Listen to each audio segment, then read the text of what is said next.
Hey everyone, welcome to the Hey Hannah podcast. I'm your host, Dr. Maya Fields, but to my friends and those who know me well, I'm just Maya. I'm a higher education administrator, a mother, and a wife of 14 amazing years. But above all, I'm a Christ follower. This podcast is a special platform created to honor the memory of my beloved daughter, Hannah. It's here that I have the chance to have the conversations that I never got to have with her, to share the wisdom and love I wish I could have passed on. It's a reminder to cherish the precious moments we're given and a testament to the power of healing, hope, and personal growth. If you're someone who's seeking personal growth, inspiration, and practical advice to build a solid foundation for a successful and fulfilling life, this is a place for you. Join me as we honor Hannah's memory together. Laugh, cry, and learn. Get ready for a podcast that is so much more than you could ever imagine. The Hey Hannah podcast, healing hearts, one conversation at a time. Hey everyone, welcome back to another episode of the Hey Hannah podcast, where we talk about faith, parenting, education, and the journey of becoming the best versions of ourselves. I'm your host, Dr. Maya, and today we're diving into a topic that's near and dear to my heart, and that's giving thanks for growth. You know, as the year draws to a close, it's a perfect time to pause and reflect on how we've grown over the past year. Maybe you're a little stronger, a little wiser, or maybe you weathered some storms that stretched you in ways that you didn't think possible. Today, we're going to unpack how to recognize that growth, the role that faith plays in self-improvement, and how we can set faith-based goals for the new year. So grab your coffee or your tea and find a quiet spot and let's chat. So let's start with a moment of reflection. I want you to take a deep breath and think about this question. How have I grown over the past year? Maybe you've become more patient as a parent, more confident in your work, or maybe you've let go of something that was holding you back.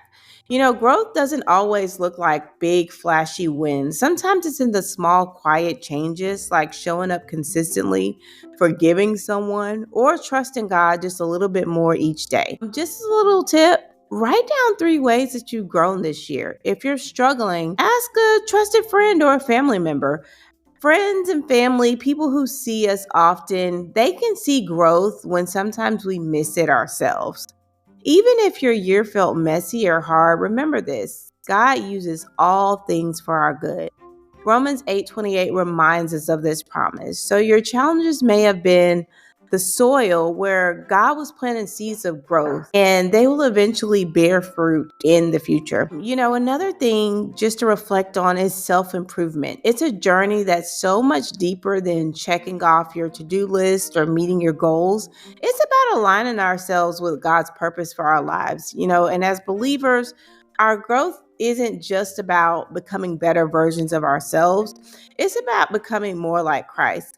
Proverbs 3 tells us to trust in the Lord with all our heart and lean not on our own understanding. And this reminds me that growth often happens in those seasons when we're uncertain or stretched beyond our limits. It's in those moments that we learn to trust God more deeply and rely on His strength instead of our own. If you're a parent, you can model this trust in front of your kids. When something doesn't go as planned, share how you're trusting God with it. That not only encourages your faith, but also teaches your children how to lean on God in their lives. Now let's talk about the new year as it is quickly approaching. Setting goals is a wonderful practice, but as Christians, we have the gift of inviting God into our plans. So here are 3 strategies for setting faith-based goals. The first one I'll say is pray first. Before setting any goals, I know it's very easy to think of all these things I want to accomplish in the new year and these things I want to change and incorporate, but make sure that we are praying first. Before setting any goals, take some time to pray. Ask God to reveal what He wants you to focus on in this season of your life. James 1:5 says, if we lack wisdom, we should ask God, who gives generously. The second thing is make sure you're choosing goals that honor God, rather strengthening your prayer life, serving in your community, or cultivating a healthier lifestyle. Make sure you're aligning those goals with your faith. Ask yourself, how does this goal help me grow spiritually, emotionally, or physically in a way that glorifies God? The third tip is break goals into small steps. When you have these really huge goals, sometimes it's hard to see yourself accomplishing the entire thing. So you can get discouraged really easily. But break the goals into small steps because big goals can feel overwhelming. So when you break them into smaller, manageable steps, it makes it feel like you can accomplish it. If your goal is to spend more time in God's Word, start with 5 minutes a day and then build from there. Don't forget to leave room for grace. Goals are not about perfection, they're about progress. So if you stumble, dust yourself off and keep going. God's mercies are new every morning, and He delights in every step we take toward Him. I put together a few resources to help as you reflect and plan for the new year. The first one is journaling prompts for reflection. They'll guide you in identifying your growth areas for the year. So I think those are good resources to incorporate into your journey. Another thing is to look for faith based goal setting templates because they'll help you map out your goals with prayer and purpose in mind. You can find these resources linked in the show notes for today, and we'll also share those on our social media pages. So, as we wrap up today's episodes, I want you to leave with this thought. God is always working in us and through us. Philippians 1:6 reminds us that he who begins a good work in us will carry it on to completion.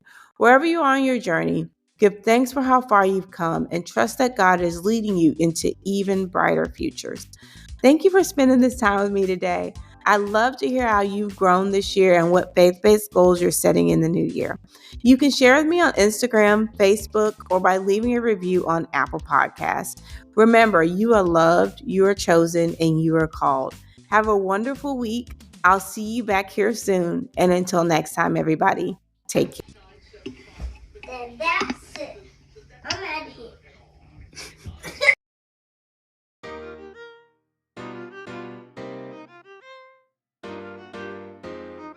Thank you so much for joining us on this episode of the Hey Hannah podcast. We hope that you found inspiration, insight, and encouragement in our conversation today. If you enjoyed this episode and want to stay connected with us, be sure to like, subscribe, and review the Hey Hannah podcast. Your feedback helps us reach more people and spread our message of love and wisdom. You can also follow us on social media at Hey Hannah Podcast. Find us on Facebook, Instagram, and TikTok to stay updated on all the latest episodes, behind-the-scenes exclusives, and engaging content. And for those of you who prefer the visual experience, catch the video versions of our podcast on our YouTube channel. Just search Hey Hannah Podcast and hit that subscribe button to never miss an episode.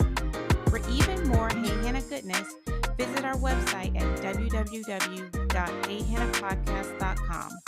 There you'll find updates, bonus content, and join a community that embraces you with open arms. Your continued support truly means the world to us. Together, let's spread love, share wisdom, and honor every precious moment. Because here at Hey Hannah, we believe that life is meant to be lived well. Remember, a new episode of the Hey Hannah podcast is released every Wednesday, so mark your calendars and be sure to tune in. Thank you again for being a part of Hannah's Hive. Until next time, take care.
Entertainment.